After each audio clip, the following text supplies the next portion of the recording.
네, 호세아서 2장 14절로 20절까지 말씀, 구약성경 1258쪽입니다. 저희 여러분이 한 절씩 교독하고 마지막 절은 다 같이 공독합니다. 그러므로 보라, 내가 그를 타일러 거친 들로 데리고 가서 말로 위로하고, 거기서 그의 포도원을 그에게 주고 악의 골짜기로 소망의 문을 삼아주니 그가 거기서 응대하기를 어렸을 때와 애굽 땅에서 올라오던 날과 같이 하리라. 여호와께서 이르시되 그날에 내가 나를 내 남편이라 일컫고 다시는 내 바알이라 일컫지 아니하리라. 내가 바알들의 이름을 그의 입에서 제거하여 다시는 그의 이름을 기억하여 부르는 일이 없게 하리라. 그날에는 내가 그들을 위하여 들짐승과 공중의 새와 땅의 곤충과 더불어 언약을 맺으며 또 이 땅에서 활과 칼을 꺾어 전쟁을 없이 하고 그들로 평안히 눕게 하리라. 내가 내게 장가들어 영원히 살 때 공의와 정의와 은총과 긍휼이 여김으로 내게 장가들며 다 같이 공독합니다. 진실함으로 내게 장가들으니 내가 여호와를 알리라. 아멘. 할렐루야. 이 시간에도 하나님 은혜와 사랑과 평강과 자비하심과 하나님의 성령 충만하심이, 그리고 하나님의 자비하심이, 또한 하나님의 위로하심이 우리 성도 여러분들과 또 온라인으로 함께 하시는 우리 성도 여러분들에게 차고 넘치기를 예수 그리스도로 축복하며 축원합니다. 아멘. 오늘 말씀의 주제는 이렇게 잡았습니다. 다 같이 공독합니다. 장가들라. 네, 장가는 누가 누구에 대드는 거죠? 남자가 여자에게 장가드는 거죠. 그런데 오늘 말씀에서 보면 장가들라 이런 말씀이 자꾸 나와요. 그리고 오늘 말씀에 나오는 주인공들은 호세아서에 있는 호세아서와 고멜이라는 여인이 나옵니다. 여러분들 잘 알겠지만 호세아는 선지자였고요. 하나님의 음성을 듣고 그 말씀을 백성들에게 선포하는 사람이었습니다. 그리고 고멜은요, 부정한 여인이라고 우리 성경책에서는 나와 있습니다. 그런데 하나님께서는요, 이 호세아에게 장가들 때가 됐는데 누구랑 장가를 드려야 되나? 하나님이 정해주신 짝이랑 장가를 드려야 되잖아요. 하나님이 누구를 정해줬냐? 부정한 여인이 고멜을 정해줬어요. 호세아는 마음이 들었을까요? 안 들었을까요? 아마 안 들었을 거예요. 그래도 하나님의 명령이고 말씀이니 그 말씀대로 순종하며 따라갔습니다. 그리고 고멜을 사랑하게 됩니다. 그런데요, 고멜을 사랑하는 게 쉽지만은 않습니다. 고멜이 자꾸 이 호세아의 사랑을 벗어나서 밖으로 돌고 도망가고 또 잡아서 끌어오면 그 자리에 놓으면 또 밖으로 나아가고 하는 그런 일들을 계속합니다. 그러면서 하나님에 대한 마음들을 알게 하시고 백성들에게 선포하게 하십니다. 오늘 말씀에 이 호세아에서 말씀을 보면서 그런 하나님의 마음을 우리 알아갔으면 좋겠습니다. 호세아는 고멜을 사랑했습니다. 여기 말씀에서 보면은요, 사랑하지 못할 여인을 사랑했다라고도 표현을 합니다. 그런데 하나님의 사랑은요, 모든 사람들에게 다 공평한 사랑을 의미합니다. 아낌없이 주는 나무, 그리고 무한히 한이 없는 사랑을 의미합니다. 아가페의 사랑을 의미하기도 합니다. 사랑할 수 없는 사람을 사랑하고요, 또한 용서해 줄 수 없는 사람을 용서해 주고요, 또한 그들을 또한 받아들이고 용납하고 그들을 따뜻하게 또한 맞아주는 것, 그것이 바로 하나님의 사랑인 줄 압니다. 오늘 말씀에서 이 호세아서에서 호세아는요, 하나님을 의미합니다. 그리고요, 여기서 맨날 도망다니고 또 호세아의 말을 어기고 또 달아났던 사람을 우리 자신, 나라고 생각하시면 좋겠습니다. 나는요, 내 마음속에서 좋아할 때는 항상 막 뭐라도 해주고 싶은 마음이 있지만은 내 마음속에 조금이라도 불편하거나 힘들어할 때는 하나님께 멀리 떠나서 하나님 잠시만요, 내가 좀 마음을 추스리고 깨어나면서 하나님을 좀 거부할 때도 있었을 것입니다. 우리 성도 여러분들, 우리 마음속에 이런 마음이 있다라는 사실, 그리고 찾아올 수 있다라는 사실을 인정하시고 그런 마음이 생기고 들 때 그래도 하나님이 나를 사랑하시는구나, 아직도 나를 부르시는구나 라고 생각하면서 하나님께로 더욱더 다가가는 우리 성도 여러분들 되기를 예수 그리스도로 축복하며 축원합니다. 여러분들도 장가 들고 시집가고 했던 그 시절이 가장 행복한 시절이라고 생각합니다. 그런데 어느 누구가 그 얘기를 하더라고요. 장가 들고 시집가는 그 순간에는 좋지만 그 후로는 행복 끝 고통의 시작이라고. 어떻게 보면 그럴 때 있어요. 몸과 마음들은 힘들어지지만 행복이 끝나는 것은 아니에요. 행복이 더 큰 행복이 찾아옵니다. 혼자 사는 사람들은 그냥 무미건조하게 혼자 자기만 즐겁게 살아갔지만 가족을 이루면서 살아간다는 것은요, 어떤 일이 어떻게 일어날지 아무도 모릅니다. 그리고요, 그 가족으로 인해서 하나님이 주시는 은혜와 사랑이 그 고통과 시련들보다 더 크기 때문에 하나님은 우리에게 가족을 허락하여 주셨을 것입니다. 그리고 그 가족 가운데 희노애락을 누리며 하나님이 기뻐하시는 일들을 해나가시는 우리 성도 여러분들 되기를 예수 그리스도로 축복하며 축원합니다. 오늘 말씀에서 장가들라라는 말이 나오는데요. 헬라어는 웨라스티크입니다. 웨라스티크, 장가들라. 약혼하다, 정혼하다, 부부가 되다라는 뜻이 있습니다. 함께 살아가고 함께 삶을 영위해가면서 공통 분모를 이루어가는 것, 이것이 바로 장가들고 혼인하는 그런 상황을 의미합니다. 여기에서 남편인 하나님, 예수님, 성령님이 우리한테 다가오시는 거예요. 장가라는 것은 남자가 여자한테 가는 거예요. 여기서는 남자는 하나님이라고 했어요. 성령님이라고 또 예수님이라고 했습니다. 예수님이 성령님이요, 우리와 함께 강권적으로 들어오신다. 우리를 만나시기 위해서 우리를 기다리시고 우리에게 오시는 것을 장가든다라고 표현을 하고 있어요.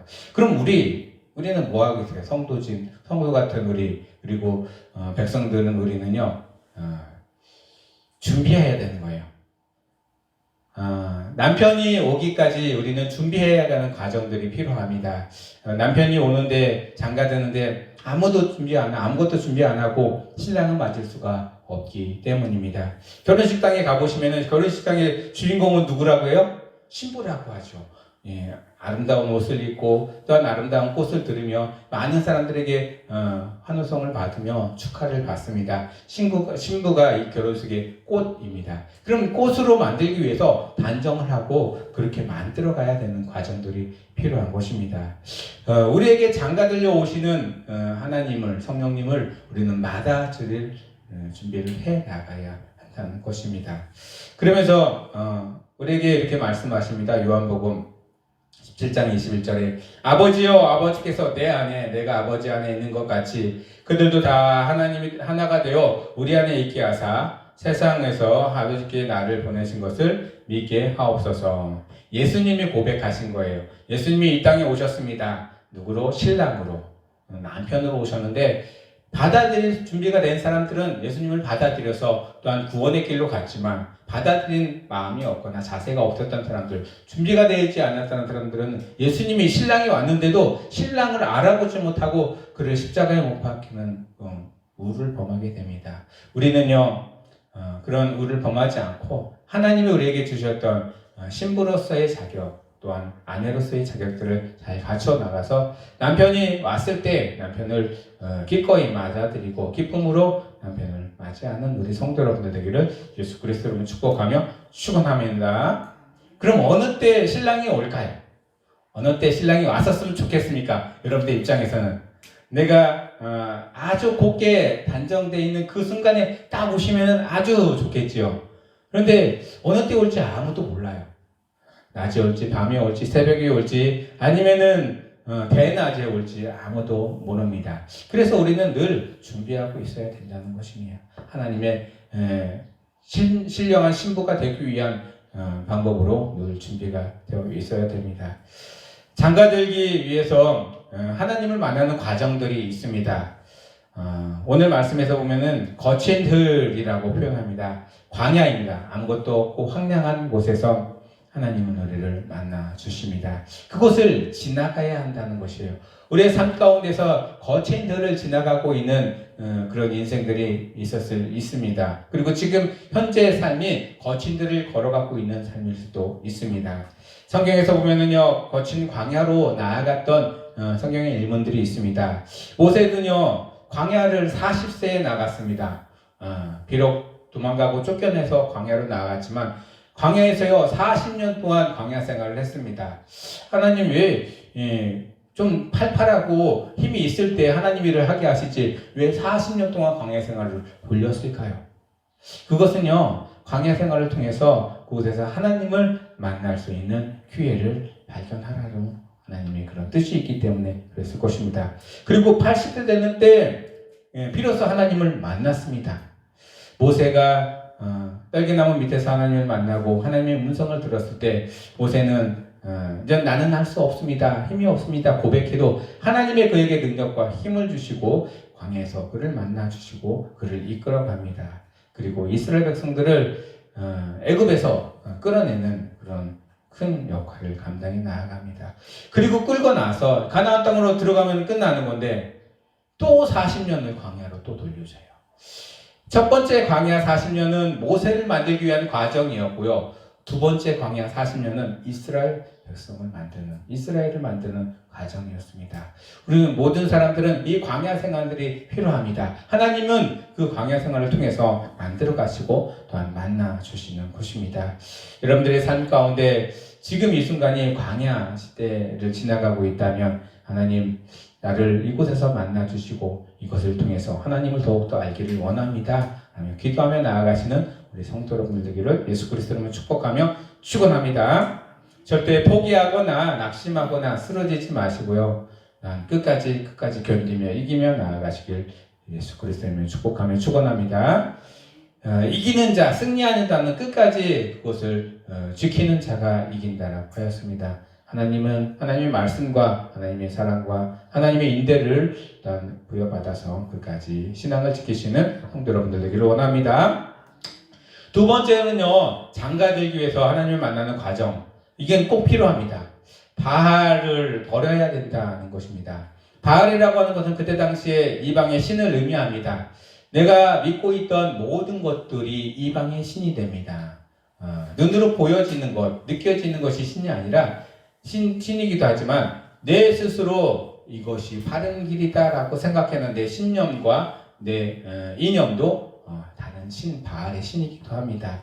내 것이 너무나 차 있으면요 하나님 것이 내 것으로 들어올 수가 없습니다.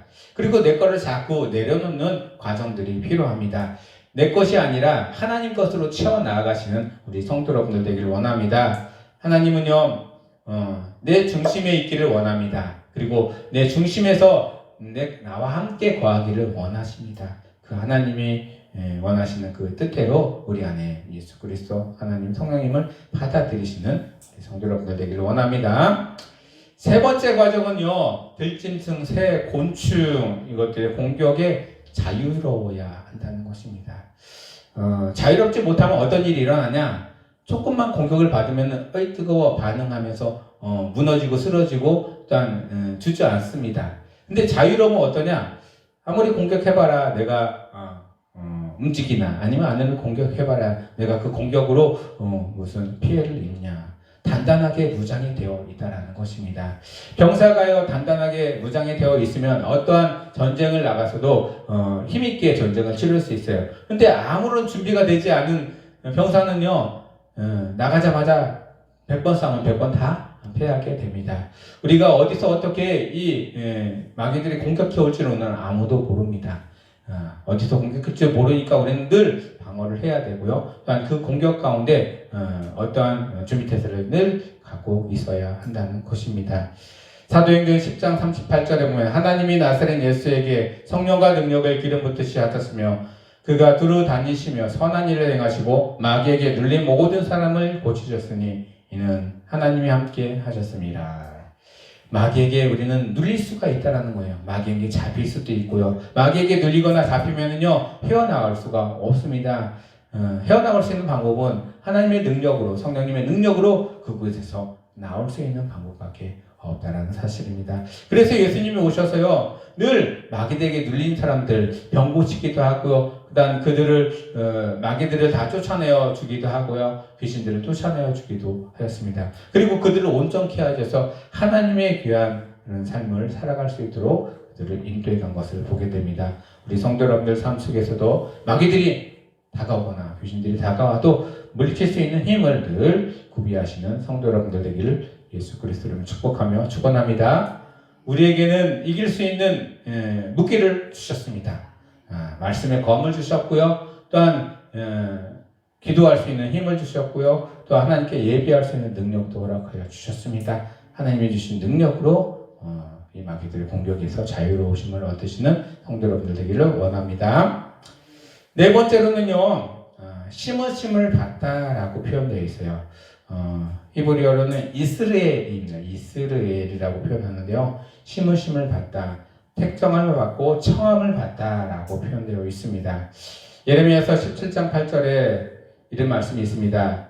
그는 물가에 심은 나무가 그 뿌리를 강변에 뻗치고 더위가 올라올지라도 두려워하지 아니하며 그 잎이 청청하여 가무는 해에도 걱정이 없고 결실이 그치지 아니함 같으니라. 우리가요, 심기심을 받아요. 어디에 심기심을 받냐? 나무가 잘 자라기 위해서는요, 영양분과 물이 잘 공급되는 곳에 심기심을 받아야 되는 거예요. 하나님은 우리를 그곳으로 심기심을 심어 놓으시는 거예요. 하나님의 양분과 하나님의 그 은혜가 충만하게 있는 곳에서 심기심을 받고 열심히 자라서 또한 이파리가 무성해지고 열매를 맺어가는 것을 우리는 바라봅니다. 하나님께서 우리를 택하시고 우리를 이끌어 가시는 그 일 가운데 순종하며 또한 은혜 가운데 기쁨으로 감당해 나아가시는 우리 성도 여러분들 되기를 예수 그리스도를 축복하며 축원합니다. 지금 이곳에 있는 것, 내 의지와 내 뜻대로 있는 것 같지만 하나님이 이곳으로 인도해 주셨다는 사실 가운데 기쁨으로 감당해 나아가시고 하나님께 영광을 돌리시는 성도 여러분들 되기를 예수 그리스도로 축복하며 축원합니다. 네, 세 번째로는 오늘 말씀은 구약 성경이지만 호세아서이지만 신약 성경에도 이 결혼에 대한 내용들을 열고 있습니다. 가르침을 주고 있는데요. 첫 번째로는 열 처녀의 비유가 있습니다. 마태복음 25장 1절에 그때의 천국은 마치 등을 들고 신랑을 맞으러 나간 열 처녀와 같다 하니라 라고 표현되어 있습니다. 10명의 처녀들이 있었습니다. 신랑이 언제 올지 몰라요. 그리고 신랑이 오는 그 순간까지 그들은 깨어 기다려야 되는데요. 깨어 기다리려면은 밤이면은 등과 등불이 있어야 됩니다. 등은 준비해 놨어요. 다들 10명이. 그런데요, 그 중에 5명은 충분히 기름을 준비했고, 그 중에 5명은 충분히 기름을 준비하지 않았어요. 어느 순간에 기름이 다 떨어져서, 기름을 보충해야 되는데, 이 5명이요, 기름이 없으니까 기름 파는 자에게 기름을 사러 나갔습니다. 그 사이에 신랑이 왔다라는 것이에요. 기름을 사가지고 돌아왔더니, 문 밖에서 문을 열어달라고 두들려도 그 안에 있는 신랑이 문을 열어주지 않습니다. 그렇습니다. 신랑이 언제 올지 모르니 우리는 준비를 해야 됩니다. 신부로서의 준비를 해 나가야 된다는 것입니다. 그리고요, 신부로서의 모든 과정들을 거쳐가야 한다는 것입니다. 하나님은 우리 가운데 언제나 어느 방법으로 오실지 모릅니다. 오실 것을 대비하고 또한 오실 것을 또한 고대하며 또한 우리 안에 늘 함께 거하기를 간구하며 기도하며 나아가시는 성도 여러분들 되기를 원합니다. 두 번째로는 청함을 받은 자의 비유입니다. 잔치가 벌어졌어요. 큰 잔치가 벌어졌는데 많은 사람들에게 초청장을 보냈습니다. 보냈더니 안 왔어요. 잔칫날에. 또 초청장을 보냅니다. 또 안 왔어요. 잔치 자리가 많이 남아 있습니다. 초대장을 받은 사람들은 많지만 초대장을 응해서 택함을 받은 사람들이 적다라고 표현을 합니다. 혼인잔치에 있는 사람들, 하나님이 택하신 사람들입니다. 부른 사람들입니다. 그 사람들은 은혜의 자리에서 하나님을 만나 하나님과 영광의 자리에 들어갈 수 있지만 아무리 하나님이 초청장을 보내지만 택함을 받지 못하고 그 자리에 참여하지 못하는 자들은 그 행복과 은혜를 누리지 못한다는 사실입니다. 우리 성도 여러분들, 하나님이 우리에게 하나님의 말씀으로 하나님의 마음으로 택정해 주시고 청해 주셨습니다. 그 택정과 통함에 우리가 응답하고 또한 그 말씀으로 따라가시는 우리 성도 여러분들 되기를 예수 그리스도로 축복하며 축원합니다. 그리고 한 가지 더는요, 씨 뿌리는 비유입니다. 씨는 하나님의 말씀이 우리 마음창에 자꾸 떨어지는 것이에요. 근데 씨 뿌리는 비유에서 보면은요, 떨어지는 씨는 다 하나님 말씀으로 똑같아요. 그런데 밭이 다른 거예요. 밭은 우리의 마음이라고 했습니다. 우리의 세상이라고 했습니다. 어떤 밭은요, 돌짝밭이고 자갈밭이고 가시덤불 밭입니다. 나지만은 쉽게 또한 물이 없어 말라 죽고 그렇습니다. 근데 좋은 땅에 떨어진 곳에서는 씨가 잘 자라고 양분이 잘 공급되어져서 잘 자라고 결실해서 많은 열매를 맺어 나가는 것을 보게 됩니다. 우리도 하나님이 우리에게 주시는 씨앗들을 잘 키워나가고 우리의 삶 가운데 또한 하나님이 오시고 장가들 오실 때 잘 준비되어져서 그를 맞이할 수 있는 우리 성도 여러분들 되기를 예수 그리스도로 축복하며 축원합니다. 말씀을 정리하겠습니다. 장가들고 시집 가는 것은 이 세상에서만 유효합니다. 하나님이 이 땅에 오시고요. 예수님이 이 땅에 오시고 이 땅에 하나님 나라가 편만하게 선포되었을 때에는 더 이상 장가들고 시집 가는 게 유효하지 않습니다. 하나님이 준비되는 것도 이 땅에 있는 동안만 유효한 것입니다. 이 땅에 있는 동안에 하나님이 주신 마음으로 하나님이 주신 성품으로 또한 하나님이 주시는 은혜로 믿음으로 잘 준비해져서 마지막 때 예수님이 이 땅에 우리와 장가들로 오실 때 또한 기쁨으로 맞이하시는 우리 성도 여러분들 되기를 예수 그리스도로 축복하며 축원합니다. 말씀을 정리하면서 누가복음 20장 34에서 36절 말씀이 있습니다.